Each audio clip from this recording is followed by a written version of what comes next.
I now call upon Hamish Ross. No? Oh, wait. Do you want... Is he back online? No? Yes? Okay. Hamish. 606 pairs of shoes were laid out to display on Parliament grounds.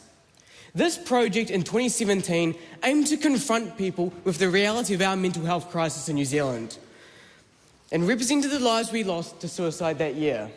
On display were sandals, sneakers, heels, gumboots and kids' shoes. This display was meant to be a wake-up call for the government to take action. 5 years on, and the reality of our shadow pandemic that is declining mental health in New Zealand is out of control. And it's only getting worse with time. Over the last few years, mental health has become a big focus in mainstream politics.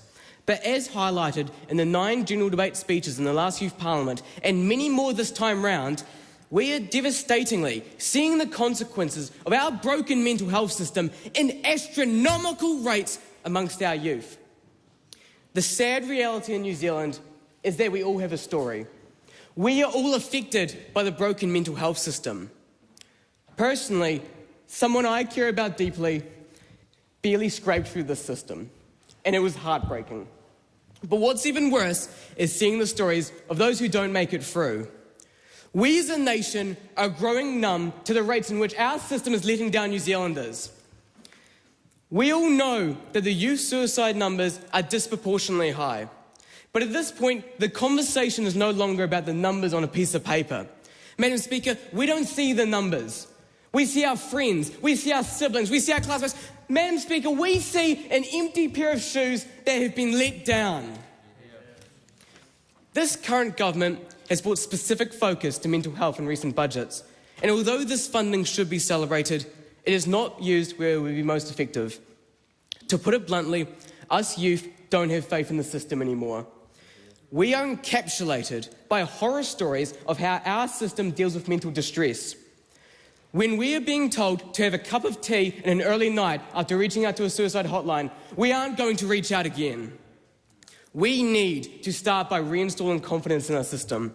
We need the funding to go to organisations within our community that can be trusted to listen rather than tell. Life Matters Suicide Prevention Trust in Dunedin is a wonderful example of this, and has been helping those who fall through the many cracks in our broken mental health system.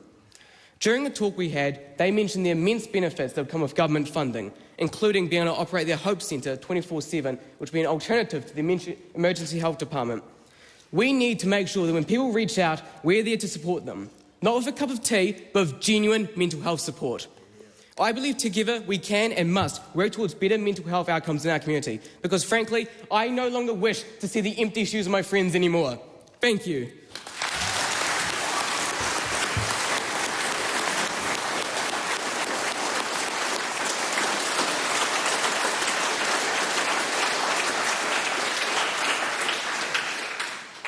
I now call Hamish